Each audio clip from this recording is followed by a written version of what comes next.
Dans ce quatrième chapitre, nous allons donc voir ensemble comment vous préparer à ce premier lancement orchestré sur votre blog.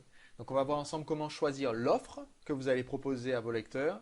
On va voir comment déterminer les besoins des lecteurs. Ce qui a amené au choix du nom et à la devise ou promesse du programme. Je vais vous expliquer ce que c'est que la devise de ce programme. Et enfin, on va voir comment vous créez une offre irrésistible qui va accrocher chacun des lecteurs de votre blog. Tout d'abord, comment est-ce que vous choisissez l'offre à proposer?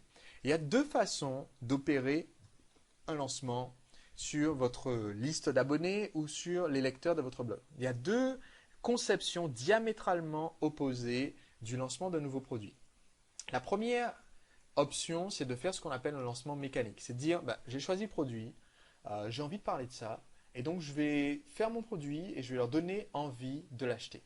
Donc je commence par créer mon produit, voilà mon cours pour se relaxer quand vous êtes stressé au travail. Et une fois que j'ai fait le produit, je vais me dire, voilà, comment est-ce que je peux décrire le produit pour que ça soit tentant pour les gens de l'acheter. C'est une première option. C'est ce que vous devez faire si jamais vous n'avez absolument pas le choix du produit. Ce n'est pas votre produit en fait, vous l'achetez pour le revendre comme un commerçant traditionnel. Par contre, si vous allez créer votre propre produit, je vous recommande vivement d'utiliser l'approche d'un lancement organique, autrement dit, de créer ce produit une fois que vous savez quel est le besoin de votre audience existante. Ça a un avantage énorme parce que, à l'heure actuelle, enfin au moment de préparer le lancement, vous avez déjà des abonnés, vous avez déjà des lecteurs, et ces gens-là sont les meilleurs acheteurs potentiels. Donc, si vous arrivez à coller pile poil à ce que ces personnes-là recherchent, vous allez réussir plus facilement à leur vendre votre produit. Donc, un autre avantage, c'est aussi de créer de la bienveillance sur le marché. Autrement dit, c'est suffisamment rare de voir quelqu'un qui écoute ce qu'on dit que ça crée tout de suite un intérêt chez votre lecteur, chez votre abonné, que de se dire, tiens, pour une fois, on m'a écouté, on m'a demandé mon avis et j'ai eu mon rôle à jouer dans la création de ce nouveau projet. En l'occurrence, vous allez voir que pour agir réussir, ce qui a été choisi, c'est de créer un produit récurrent. Donc, je vais faire une petite parenthèse là-dessus, parce que je parle des offres. Au sujet des produits récurrents, il y a quelques avantages quand même à en avoir un. Un produit récurrent, c'est-à-dire c'est un produit où vous allez débiter chaque mois un certain montant à vos clients en échange d'une nouvelle livraison du produit ou d'un nouveau module si c'est un cours en ligne ou de quelque chose qui est livré mensuellement, comme un magazine. C'est un abonnement. Il y a deux avantages. Le premier avantage, c'est d'apporter au client de la valeur de façon prolongée. Donc, c'est très important sur un produit pédagogique, et en l'occurrence, Agir et réussir, c'est un produit où la motivation est essentielle. C'est un produit qui vous garde motivé pour votre projet de création d'entreprise, pour que l'entreprise décolle bien. Bon, si Olivier avait tout mis dans une boîte, tout mis sur un pack de, disons, 30 DVD, mis dans une boîte en carton, et envoie la boîte en carton en un coup chez vous, il y a peu de chances, pour des raisons pédagogiques, il y a peu de chances que vous arriviez à arriver jusqu'au bout des 30 DVD en 7 mois, tout seul, en restant motivé. C'est très difficile. Alors qu'en donnant au fur et à mesure le contenu du cours, ça permet à chacun de suivre à son rythme, même s'il y en a qui sont un petit peu en décalage, ça va permettre quand même de voir que c'est étalé, d'avoir des quantités qui sont plus digestes. Donc pour des raisons pédagogiques, c'est très intéressant d'avoir un produit qui soit récurrent. Deuxièmement, ça donne aussi une stabilité à l'entreprise. Donc au lieu de faire un coup et d'être, comme je disais tout à l'heure, le tube de l'été et d'un seul coup de faire un carton, d'avoir tout qui rentre et le mois d'après de ne plus avoir rien du tout qui rentre et donc d'être une entreprise avec un revenu instable, là vous construisez une ressource solide puisque vous savez que vous avez tant d'abonnés, tant de personnes qui chaque mois vont continuer à régler leur montant mensuel. Donc il y a quand même un petit souci avec les produits récurrents.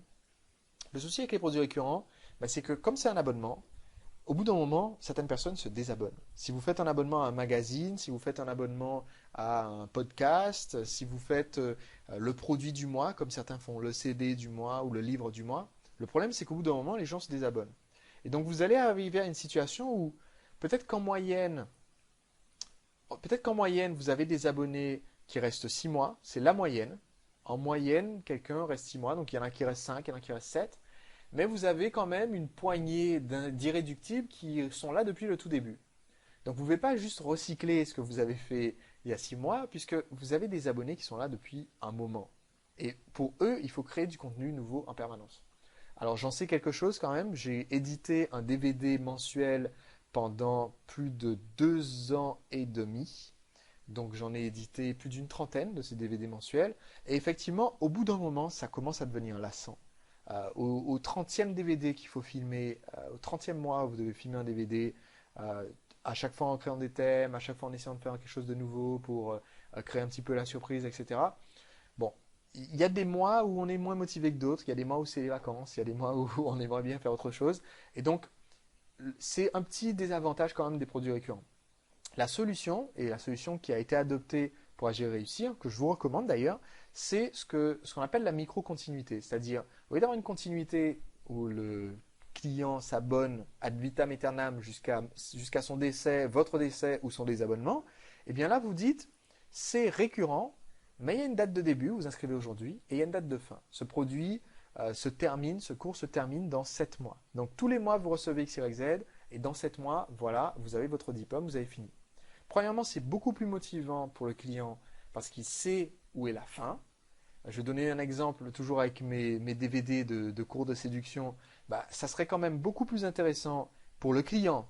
Maintenant, je le sais, j'ai appris avec l'expérience. Mais c'est quand même beaucoup plus sexy pour le client de lui dire, voilà, vous allez recevoir un DVD tous les mois et d'ici, admettons, 6 mois, vous aurez tout ce qu'il vous faut et vous êtes certain que vous saurez exactement comment faire pour séduire cette jolie fille dans la rue.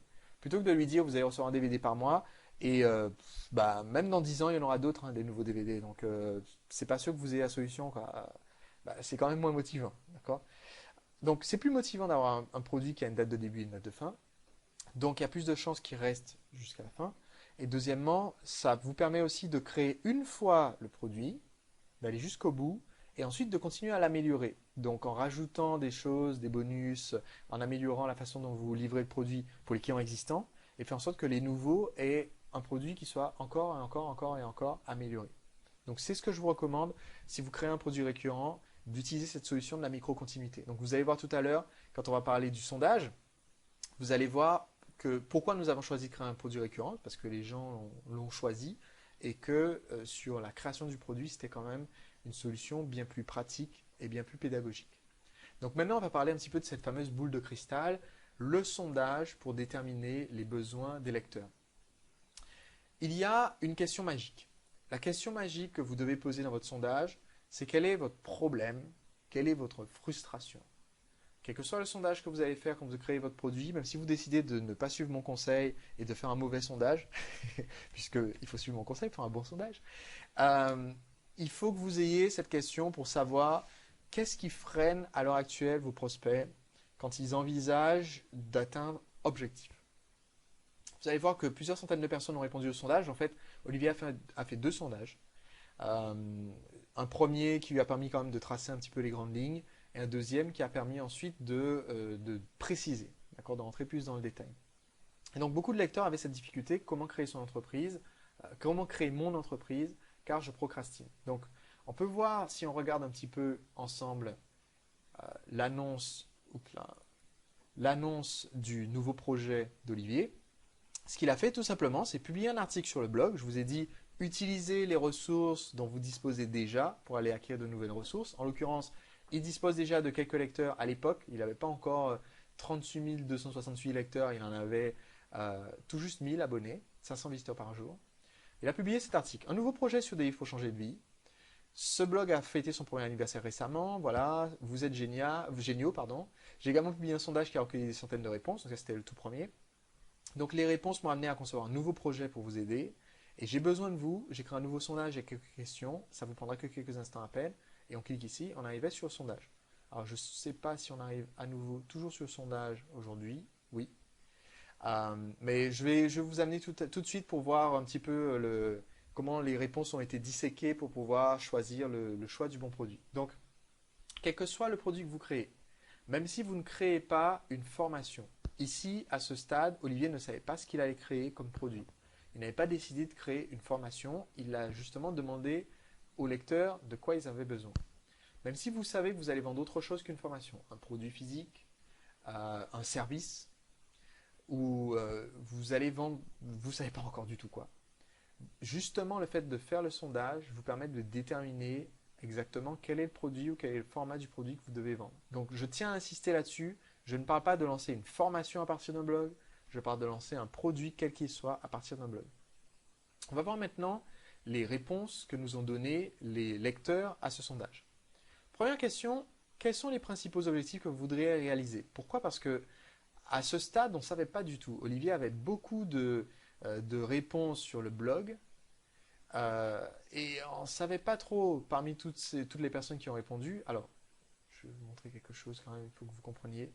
Ici, on est sur l'affichage des réponses dans le sondage. Et ici, j'ai appliqué un filtre. Donc le filtre, c'est on affiche que les personnes qui ont dit qu'elles veulent créer leur entreprise. Ce n'est pas l'ensemble des internautes qui ont dit qu'ils voulaient créer leur entreprise. Donc, je vais vous montrer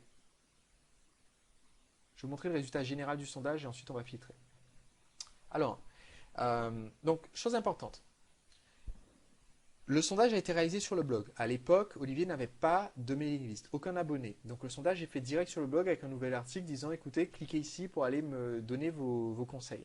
La première question qu'on leur pose, c'est quels sont vos objectifs? Pourquoi? Parce que à ce stade, le blog parle de plein de sujets différents, avec des chroniques de livres sur plein de sujets différents. Donc il faut bien savoir qu'est-ce qui concerne la majorité de nos lecteurs. Créer mon entreprise arrive en tête. C'est pour ça qu'il a été automatiquement mis en gras, avec 82 réponses sur les 192. Donc plus d'un tiers, quasiment la moitié, 40%, des personnes qui ont répondu au sondage. En deuxième arrive être plus charismatique. Ensuite, on retrouve être plus motivé, gagner plus d'argent, avoir plus de temps libre, plus productif, meilleure forme physique. On s'est dit peut-être la séduction, c'est jamais. Bon, que 16%, donc c'est moins impacté. Faire plus de ventes, ça concerne très peu de gens. Mieux manager une équipe, très peu aussi. Développer mon entreprise déjà existante, très peu aussi. Donc, chose très intéressante, on a un gagnant qui se détache, mais j'aime bien dans le sondage regarder aussi quels sont les votes secondaires. Pourquoi? Parce que souvent, les votes secondaires vont vous donner une idée plus complète de ce que recherchent vos lecteurs. Soit vous avez un gagnant et ensuite trois votes secondaires qui n'ont rien à voir, mais qui sont proches les uns des autres. Dans ce cas-là, le gagnant n'est pas le meilleur choix. Je vous donne un exemple. Je pourrais avoir créé mon entreprise 40%, et ensuite je pourrais avoir, par exemple, séduire 38%, entretenir la relation avec ma femme, améliorer la relation avec ma femme 35%, et vaincre ma timidité 34%. Bon, si ça avait été le cas ici, ce qu'on aurait fait, c'est qu'on aurait fait un produit sur voilà comment vaincre votre timidité et améliorer vos relations amoureuses. Parce que visiblement, c'est trois points très très forts dans notre audience, même si ce n'est pas le premier vote. Par contre, ici, le premier vote, c'est créer mon entreprise. Et quand je regarde ceux qui sont proches, être plus motivé, gagner plus d'argent, impacter plus de personnes, ça reste proche de créer mon entreprise. Donc ça me donne déjà un angle pour mon produit. Je vais proposer créer mon entreprise, mais pas dans le but de créer mon entreprise pour faire des ventes, pas dans le but de créer mon entreprise pour avoir une multinationale, avoir une équipe, ça n'intéresse pas vraiment. Par contre, créer une entreprise qui soit rentable, être motivé le jour, avoir une entreprise qui me rende un peu libre et avoir une entreprise où je peux impacter des personnes de façon positive, voilà, là j'ai trouvé des angles qui sont intéressants. Donc ça c'est la première question. Et maintenant je pose la question magique. Quelle est la principale difficulté, frustration, le plus gros problème que vous rencontrez actuellement? Et donc dans les réponses maintenant, je vais trouver des choses qui sont des vraies pépites d'or. Le problème c'est que, alors j'ai tous les tests qu'on a fait au début. Le problème c'est que si je regarde juste les réponses brutes du sondage, je vais avoir, voilà, m'occuper de ma mère qui est clouée au lit, savoir ce que je veux dans la vie. Je vais avoir les réponses des gens qui veulent séduire, les réponses des gens qui veulent vaincre la maladie, par exemple, etc. Donc, ce que me permet de faire un outil qui s'appelle SurveyMonkey, c'est ce que je vous recommande comme outil. C'est un outil dont je vais vous donner le nom là. SurveyMonkey. C'est un outil qui existe en français et qui est gratuit. Jusqu'à un certain nombre de réponses dans le sondage, mais si vous démarrez la première vente de produits à partir de votre blog, il y a peu de chances que vous ayez besoin d'acheter une des versions payantes de cet outil. Il est en ligne. Et donc, grâce à cet outil... Alors, une précision outil, là-dessus, oui. Il y a 100 réponses maximum dans la version gratuite, donc ça peut être un petit peu limitant quand même. Mhm. De toute façon, pour prendre un compte payant, ça coûte 16 euros et oui, quelque chose comme ça. C'est autour de 15 euros et on peut le prendre juste pour le sondage pour un mois en fait. Alors, c'est 15 euros par mois, mais on peut le prendre pour un mois, le temps de récolter toutes les réponses et puis après on arrête l'abonnement. D'accord. Donc ça vaut clairement le coup. Oui. Euh, et donc en l'occurrence ici, ce que me permet de faire SurveyMonkey, c'est que ça me permet de traiter certaines des réponses. En l'occurrence ici, on a pu créer un filtre, dire voilà, je veux juste voir ceux qui veulent créer leur entreprise. Comme ça me permet à la fois de savoir parmi ceux qui veulent créer leur entreprise, quel est leur objectif secondaire. Ici, l'objectif secondaire, c'est gagner plus d'argent, avoir plus de temps libre. C'est les deux principaux qui se démarquent. Un peu être motivé, un peu impacter plus de personnes, un peu les autres, voilà. Et ça me permet du coup de connaître les frustrations et difficultés uniquement de ceux qui veulent créer une entreprise. Donc maintenant, les réponses sont beaucoup plus intéressantes, beaucoup mieux ciblées. Donc si je regarde en partant un petit peu du début, je suis face à un gros manque de motivation. On fait des changements, mais il faut parvenir à les faire durer. Manque de motivation, prendre du temps pour chercher mes idées, mauvaise organisation et gestion de mon temps, la peur de ne pas y arriver, difficulté à avancer dans mon projet. Euh, Là, clairement, rien qu'avec les premières réponses, je commence à me faire une idée très précise de ce qui les bloque. D'accord. Donc, très vite, votre sondage vous permet de bien cibler quelle est la difficulté et le problème de vos lecteurs. Rien que de lire ça, ça vous donne des idées, même si vous n'avez pas encore le produit sous la main, ça vous donne des idées d'articles qui vont être extrêmement intéressants pour vos lecteurs et qui vont en plus trouver leur audience auprès d'autres lecteurs qui ne connaissaient pas encore votre blog, mais auprès desquels ce message-là va résonner. Manque de motivation, je ne sais pas par où commencer, etc. Donc, maintenant, on a dans notre sondage davantage de réponses. D'accord. Les gens, visiblement, veulent créer leur entreprise et ils procrastinent, ils remettent à demain, ils manquent de motivation. Donc, c'est une bonne opportunité, c'est une chose importante, c'est un autre critère, c'est une bonne opportunité pour Olivier parce qu'il avait la compétence. Donc, c'est important, on croise la réponse principale des sondés avec soit notre compétence personnelle ou nos ressources. S'il s'agit d'un produit ou d'un produit physique ou d'un service, d'un produit que vous allez envoyer par la poste ou d'un service, il ne s'agit pas de votre compétence, mais il s'agit des ressources que vous pouvez fabriquer ou pas, et euh, des ressources extérieures disponibles. En l'occurrence, peut-être que vous n'êtes pas un champion dans le domaine qui bloque vos lecteurs, vos abonnés. Vous n'avez peut-être pas la solution dans votre garage, mais quelqu'un d'autre a la solution dans votre garage et vous avez peut-être une relation avec cette personne. Ou alors vous pouvez lui dire, voilà, j'ai fait un sondage, ça a l'air d'intéresser les gens, est-ce que je peux vous interviewer et intégrer ça pour l'offrir à mes clients. C'est une stratégie qu'a utilisée une de mes clientes il n'y a pas très longtemps en disant, ben voilà, j'ai presque zéro compétence dans le domaine qu'on me demande pour créer mon produit, qui est un domaine qui m'intéresse, j'y connais rien. Donc je vais aller chercher des experts, je vais trouver, je vais définir les 6 objectifs principaux à atteindre dans ce domaine. Je vais faire 6 modules, je vais trouver 6 experts, des mecs qui ont écrit des bouquins, qui font des conférences dans le domaine, et je vais demander à chacun des experts qu'est-ce qu'il faudrait que je dise. Ou alors je vais demander, ce qu'elle a fait carrément, c'est, elle leur a dit à chacun, bonjour, euh, vous avez quelque chose que n'ont pas mes clients, que j'ai pas. Est-ce que je peux vous enregistrer et offrir ça à mes clients? Et elle a fait le produit à partir de ça. Donc ça marche très bien pour une formation, ça marche aussi très bien pour un produit physique si vous pouvez assembler des choses venant de l'extérieur. Petite parenthèse rapide pour finir sur cet aspect ressources extérieures disponibles, puisque c'est une question de négociation quand on parle d'amener des personnes extérieures. Tout se négocie. Et selon ce qu'on va avoir comme accord avec les experts, il y a des gens qui vont proposer de payer une somme pour le temps passé par l'expert. Il y en a qui vont préférer payer un pourcentage des ventes du produit. Il y en a qui vont préférer rien payer du tout. Parce que quand vous mettez l'expert dans votre produit, certes, il apporte quelque chose, mais vous lui apportez de la visibilité. Surtout si c'est quelqu'un qui écrit des bouquins, qui n'est pas très présent sur le web, ça lui apporte une visibilité auprès d'une audience qu'il n'avait pas auparavant. Donc rien que pour lui, c'est déjà un plus. Vous avez parlé du livre, de son livre à la fin, ou de sa conférence, ou de son produit, de sa marque. Donc il se sent un peu comme un sponsor. Donc il n'y a pas nécessairement besoin de payer cette personne-là parce qu'elle y gagne aussi à être présente dans le produit ou à fournir quelque chose dans votre produit. C'est pour ça que quand on fait une compétition sportive, c'est pas malin d'acheter des boissons énergétiques pour les concurrents, parce que si vous allez voir les marques en leur disant, bah, écoutez, on va mettre votre marque en tant que sponsor, vous affichez votre bannière et en échange, vous nous filez 2 bouteilles par participant, eux, ils y gagnent énormément parce qu'ils ne vous payent pas pour faire de la pub. Il ne faut pas oublier ça, c'est très important. On peut démarrer avec un budget zéro en étant un petit peu malin, en se rendant compte que rien que le fait de parler de quelqu'un, ça lui apporte déjà de la valeur de son côté. Donc, continuons avec nos résultats dans le sondage. Nous savons maintenant que nous voulons vendre un produit pour ceux qui veulent créer leur entreprise et nous savons que le problème numéro un, c'est la procrastination, manque d'idées et pas savoir par où commencer. Ça c'est clair, c'est les choses les plus importantes qu'on a vues. J'en cherchais un en particulier tout à l'heure, mais je n'ai pas réussi à tomber dessus du premier coup. Voilà, j'arrive pas à remettre la main dessus. Il y avait une de ces réponses qui m'avait particulièrement marqué, mais je pense qu'il y a un affichage sur plusieurs pages. Bon.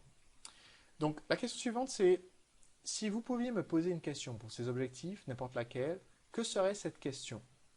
Et observez bien la réponse. Supposons que je puisse y répondre moi-même ou interviewer un expert dans le domaine pour vous transmettre sa réponse.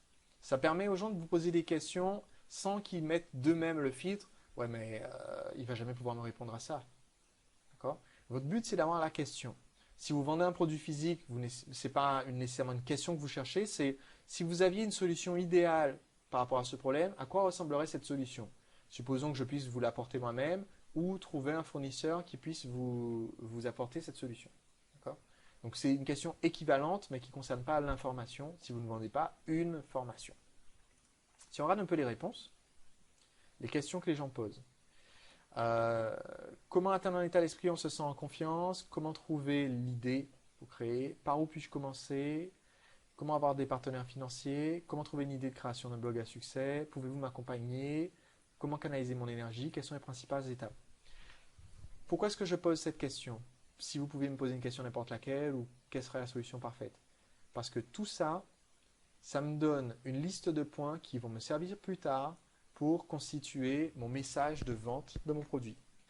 Et c'est ce qui va plus tard me permettre d'être sûr que mon prospect se reconnaît dans le message que je vais lui communiquer. Donc, ici, cette question est très importante parce que ce que je vais faire ensuite, une fois que j'ai cette question, je vais vous montrer, c'est formidable. Je vais utiliser, alors moi j'utilise un outil qui s'appelle Mindjet Mind Manager. C'est ce que j'utilise dans mes formations, c'est ce que vous voyez le plus souvent. Eh bien, une fois que j'ai les réponses à ce sondage, je mets le nom du produit au centre. Et maintenant, j'utilise une fonction que eux ils appellent lancer un brainstorming. Voilà, je vais mettre pour qu'on puisse voir. Oula, je fasse attention à les fenêtres. Voilà. Je vais lancer un brainstorming.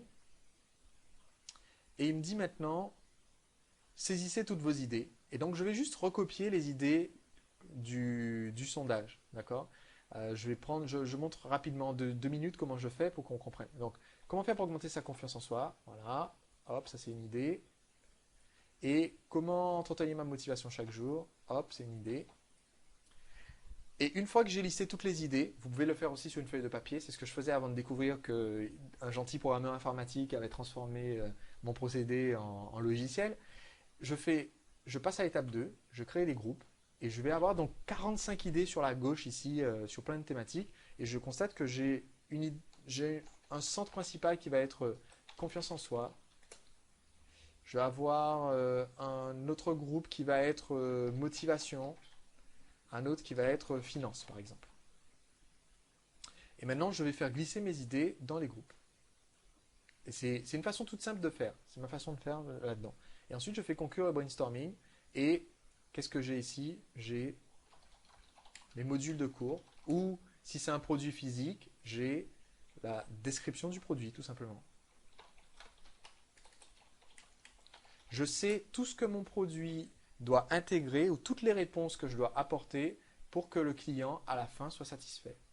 Donc, dès que j'ai suffisamment de réponses à mon sondage, j'ai un cours qui s'appelle Faites votre première vente en 31 jours. Ce que je recommande, c'est de dépasser tout simplement 30 réponses au sondage. 30 réponses ciblées.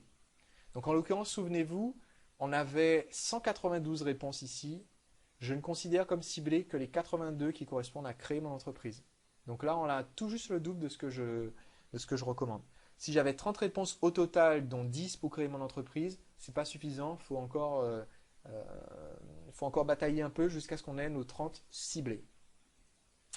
Donc, maintenant j'ai l'idée. Je sais quelle est la thématique du produit. Je sais quel est le problème des gens. Donc, j'utilise les réponses ici pour le contenu. J'utilise les questions ici pour, pardon, la frustration pour le message que je vais communiquer. Maintenant, je vais parler un petit peu du format. Alors, il y a une particularité dans le sondage qui est ici. C'est un sondage qui correspond plus à, pour cette question, la quatrième question se trouve ici. C'est une question qui correspond à un produit sur Internet. Je n'utiliserai pas nécessairement pour un produit en ligne avant. C'est je vais faire de mon mieux pour répondre à vos questions, etc. À quel rythme préférez-vous les conseils? C'était pour déterminer si on allait faire un produit en une fois ou un produit mensuel. Je vous parlais de produits récurrents. Pourquoi? Parce que ensuite, on envoie les gens sur deux pages différentes. C'est les mêmes questions, mais ça nous permettait de savoir qui a répondu mensuel, savoir qui a répondu en une fois, pour choisir ce qu'on avait, ce qui convenait le mieux. Donc, pour un produit physique, vous n'allez pas avoir cette question-là. Pour un produit numérique, ça vaut le coup de poser la question à vos abonnés. Est-ce que vous voulez un truc que vous allez recevoir tous les mois ou un cours à recevoir en une fois? Bon là, 2 tiers des gens voulaient quelque chose de mensuel. Donc je vous montre directement la page de résultats des personnes qui ont dit je veux un cours mensuel. Donc chose importante, je vais vous le mettre par écrit pour que vous vous en souveniez. Chose très très très importante, quand on parle du sondage, page 1 du sondage, c'est là que vous allez poser les questions émotions. Sur les questions émotions, vous allez demander l'objectif.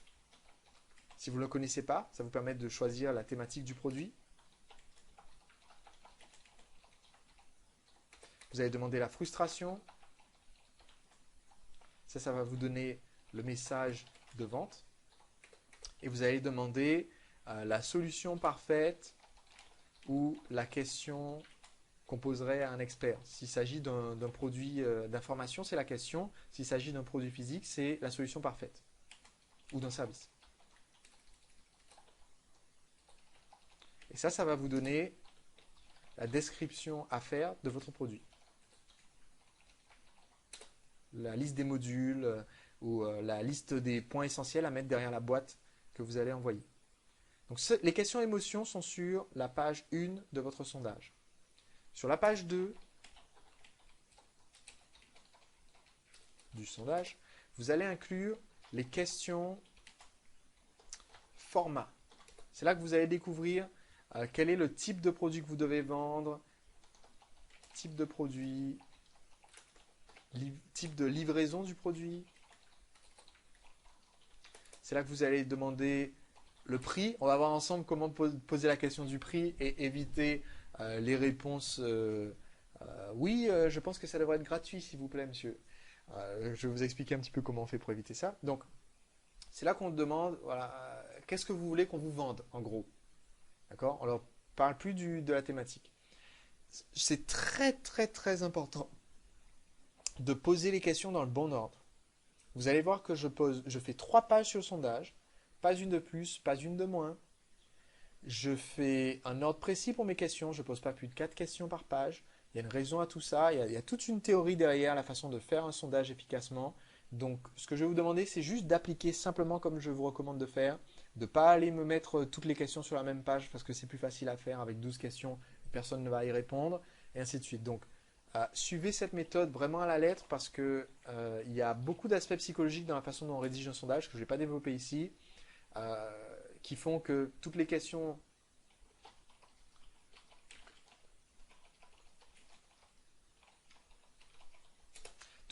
du genre qui vous êtes, quel âge vous avez, combien vous gagnez par mois, etc. Il faut les mettre à la fin. Les émotions, il faut les mettre au début. Parce que les gens n'aiment pas répondre à un questionnaire sur eux au début d'un sondage. Tout ce qui est je veux un témoignage de votre part, mettez-le à la fin, et ainsi de suite. Donc, suivez juste le format que je vous donne. Comme ça vous évite de faire des erreurs et de diminuer le nombre de réponses que vous allez avoir. Donc, ici, exceptionnellement, on a posé la question là parce que ça nous permettait d'envoyer les gens sur la page 2 version mensuelle ou la page 2 version fixe selon. Parce que comme on parle de prix, on voulait être sûr que quand on parle de prix sur la version je veux un produit maintenant, on ait des indications qui soient cohérentes et que ce ne soit pas mélangé avec je veux un produit tous les mois. Donc ici, vous voyez, on leur demandait quel est le format que vous préférez. Je suis en train de mettre en pied le projet. Quel est le format que vous préférez? Et donc, j'ai mis c'est la meilleure idée de la liste. Donc, avec Olivier, on a défini 4 colonnes et j'ai rajouté c'est la meilleure idée de la liste pour voir. Et donc, idée géniale, ça m'intéresserait, ça m'intéresse peu, ne m'intéresse pas du tout. Et automatiquement, le logiciel de sondage nous donne la moyenne du classement et le nombre de réponses pour chaque. Donc, en l'occurrence, on peut voir que celui qui a le plus de idées géniales, c'est des podcasts audio MP3 ou iTunes. Ensuite, à ex aequo sur ça m'intéresserait, il y en a un paquet. D'accord. Et le fait d'avoir moyenne du classement, en fait, 1, ça veut dire qu'il est au top du classement ici, et 4, ça veut dire que c'est le dernier. Donc, en l'occurrence, personne ne veut un séminaire à Paris, par exemple. Typiquement, c'est celui qui intéresse le moins de gens. Il y en a 3 qui le veulent et il y en a un bon nombre qui n'en veulent pas. Par contre, 2,48, c'est le plus proche de 0 ou de 1, c'est le plus petit. Donc, c'est les podcasts audio, c'est le plus intéressant. Suivi de près par un livre papier. Mais bon, ça, avec Olivier, on a convenu que c'était un peu se prendre la tête pour rien. Une newsletter mail, un livre électronique. Et donc, c'était clairement quand même le MP3 qui était gagnant. Donc là, ça nous donne la réponse du format. On sait que maintenant, les gens veulent mensuellement des podcasts audio en MP3. Maintenant, parlons un petit peu du prix. Pour un service qui correspond parfaitement à vos attentes, combien êtes-vous prêt à investir? Eh bien, ce qu'il faut savoir, c'est que vous allez définir des tranches comme ça. Le fait de définir les tranches va vous permettre d'obtenir les réponses. Donc, vous mettez quand même 0 € et ensuite vous partez de 1. Comme ça, vous savez que ceux qui ont mis 0 €, ben, vous pouvez les considérer comme ne faisant pas partie du sondage. D'accord. Ils ont un intérêt faible, ils ne vont pas acheter le produit. Et ensuite, vous savez que les vrais acheteurs potentiels commencent à partir de 1 à 20 € par mois. Petite astuce. On va leur demander d'abord combien ils sont prêts à investir. Et ensuite, on va leur poser la question, en tant que lecteur de mon blog, vous avez bien sûr droit à un tarif réduit privilégié. Mais combien pensez-vous que le tarif devrait être pour le grand public pour ce type d'information? Quand je pose cette question-là, la réponse que les gens vont me donner, c'est le vrai prix qu'ils pensent que ça vaudrait d'avoir ce type d'information. Parce que vous imaginez bien que si je vous écoute vraiment, je vous dis, voilà, vous répondez à ce sondage et je vais vraiment vous facturer ce que vous m'aurez répondu. Bon, premièrement, la moitié vont me répondre, je veux que ça coûte 0 €. L'autre moitié vont me répondre, je veux que ça coûte le moins possible.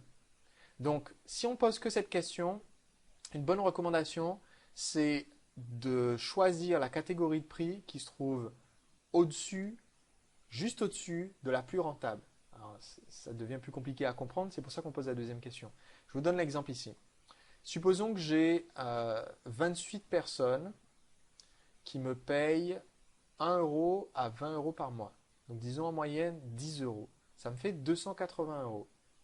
Par contre, si j'ai 12 personnes qui sont dans cette catégorie-là, donc disons que la moyenne c'est 35 €, ça me fait 12 fois 35 et ne jamais faire un calcul de tête en direct, ça fait 420 €. Donc la catégorie la plus rentable, c'est celle-ci. Je sais que maintenant, ce que je devrais facturer, c'est la catégorie qui est juste au-dessus. Donc je dois facturer environ 50 à 100 € par mois pour mon produit ou service. Ce n'est pas une formule magique, mais c'est une formule qui marche bien. Par contre, quand je leur pose directement la question quel devrait être le tarif pour le grand public, maintenant qu'ils ont répondu pour moi, ils vont répondre en général ce qu'ils pensent que ça vaut vraiment.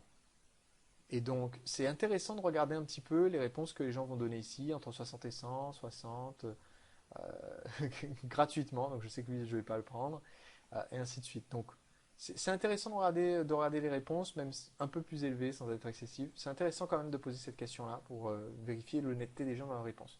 Mais voilà, je vous ai donné l'astuce par rapport à quand on pose une question sur le prix à viser pour un produit. Et donc, on arrive à la dernière page du sondage, je vais passer très rapidement dessus. Quand vous avez quelqu'un dans un sondage, profitez-en toujours pour lui demander de vous laisser un témoignage. Et dans ce témoignage, vous lui demandez, voilà, est-ce que vous avez un message à me laisser? Et vous donnez un exemple d'un témoignage que quelqu'un vous a envoyé, parce que ce témoignage que quelqu'un vous a envoyé va leur servir de référence pour rédiger le leur. Si vous ne mettez pas d'exemple, le message, ça va être ouais, cool, merci Olivier. Et ça, vous pouvez rien en faire. Par contre, si vous donnez un exemple, alors ici, la mise en page, c'est un peu perdu. Salut Olivier, merci mille fois pour tout ce que tu fais pour nous. Depuis que j'ai découvert tes chroniques, j'ai énormément progressé dans tous mes objectifs. Je suis plus motivé et aussi plus efficace dans mon travail et mon entreprise grâce à tes conseils et aux livres que tu as recommandés. Mon projet de création d'entreprise avance à toute vitesse. Je suis impatient d'en savoir plus, Sébastien. Voilà, ça c'est un témoignage que vous avez reçu par mail, par exemple. Eh bien, dans les réponses, du coup, vous allez avoir des choses bien rédigées qui commencent par Salut Olivier, qui sont rédigées avec des vraies phrases et qui sont très positives et donc que vous allez pouvoir réutiliser plus tard dans vos témoignages. Donc voilà une bonne astuce.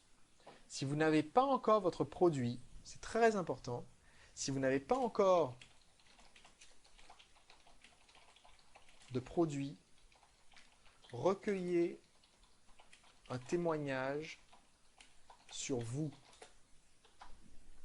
Parce que quand vous allez faire votre tout premier message de vente, toute première page de vente, toute première vidéo de vente, c'est très intéressant si votre vidéo de vente, page de vente, a quand même des témoignages qui disent voilà, Romain, c'est vraiment un mec formidable. J'ai rencontré Romain en Allemagne et j'ai pu constater que c'est vraiment un chic type. Donc, si Romain a un conseil à vous donner, a quelque chose à partager avec vous, foncez. Bon, ben, une fois que j'ai ça dans ma page de témoignage, ça me rend tout de suite beaucoup plus convaincant. Même si la personne n'a jamais vu mon produit en tant que tel, elle peut laisser un message disant que je suis génial. Sauf que le message en question, juste ça par exemple, merci pour ton site et la qualité, c'est riche en apprentissage, etc. Quand c'est pas signé, ça vaut rien. C'est pas crédible. C'est peut-être vous qui l'avez écrit. Donc on va aussi demander à notre visiteur, juste avant de finir, on va lui demander aussi de me préciser son prénom, âge et ville. Donc Sébastien, 30 ans, Châteaubriand, c'est bon. Pierre, 24 ans, et ici, c'est encore un petit truc. Je vais très vite là-dessus, hein, mais je demande prénom, âge et ville parce que j'ai pas envie de trop en demander non plus. Par contre, dans mes exemples, je donne plus de choses pour motiver à suivre l'exemple. Les gens ont tendance à suivre l'exemple. Donc, si la question est courte mais que l'exemple est long, les gens vont répondre long. Si la question est longue mais qu'il n'y a pas d'exemple, les gens ne vont pas répondre à la question. Donc si on regarde ici, je suis sûr qu'il y a un bon nombre de gens qui ont dû mettre leur, voilà, ils ont mis leur emploi en prenant exemple sur mon exemple de Pierre, alors que je ne l'ai pas demandé dans la question. Nicolas, 28 ans, consultant en informatique. Eric, Paris, salarié à Altran. Nicolas, 30 ans, chef de projet à Marseille, et ainsi de suite. Donc ça me permet d'avoir une signature que je peux mettre en dessous de son témoignage, parce que si je fais afficher les réponses, je peux associer la signature avec le témoignage, et du coup, je peux mettre ça sur mon message de vente ou dans ma séquence de mail pour mon lancement. Et je termine avec la toute dernière question du sondage, qui est facultative. C'est la seule question facultative de tout le sondage. Toutes les autres sont obligatoires. C'est-à-dire que si on ne répond pas, il y a un message en rouge qui s'affiche répondez. Et donc, dernière question, la seule qui est facultative. Si jamais vous avez posé une question à laquelle un de mes articles, podcasts ou vidéos apporte exactement votre réponse, quelle est l'adresse email à laquelle je peux vous contacter pour vous envoyer cette réponse? Ça ne garantit pas que je vais vous envoyer un email. Pourquoi est-ce que vous faites ça? J'insiste, vous devez avoir cette question. C'est très important. Parce que dans les messages, vous allez avoir des messages auxquels vous voudriez répondre. Vous allez avoir, soit vous avez vendu un produit auparavant, il y a un mec qui n'est pas content parce qu'il n'a pas le lien de téléchargement, il va râler dans le formulaire, dans le sondage, eh bien c'est le moment de le recontacter, comme ça il sera content. Et il ne va pas venir râler sur votre blog pendant votre lancement. Soit vous allez avoir quelqu'un qui va dire oui, écoute, c'est vraiment génial ce que tu fais, Olivier. Écoute, si tu sors ton produit, j'aimerais le proposer à mon propre blog où j'ai 5000 abonnés. Et manque de bol, si vous n'avez pas pris l'adresse mail à la fin, ben vous ne savez pas qui c'est. Donc vous savez juste que vous avez loupé un énorme partenaire potentiel. Donc très important, vous mettez ce champ, vous le mettez facultatif, mais vous posez la question, quelle est l'adresse email à laquelle je peux vous contacter pour vous envoyer cette réponse? Et comme ça, vous savez comment contacter les gens suite à leur réponse dans le sondage. Donc on va maintenant voir ensemble ce qui a amené au choix du nom du produit et de la devise du produit qui a été vendu et comment créer une offre autour de ce produit.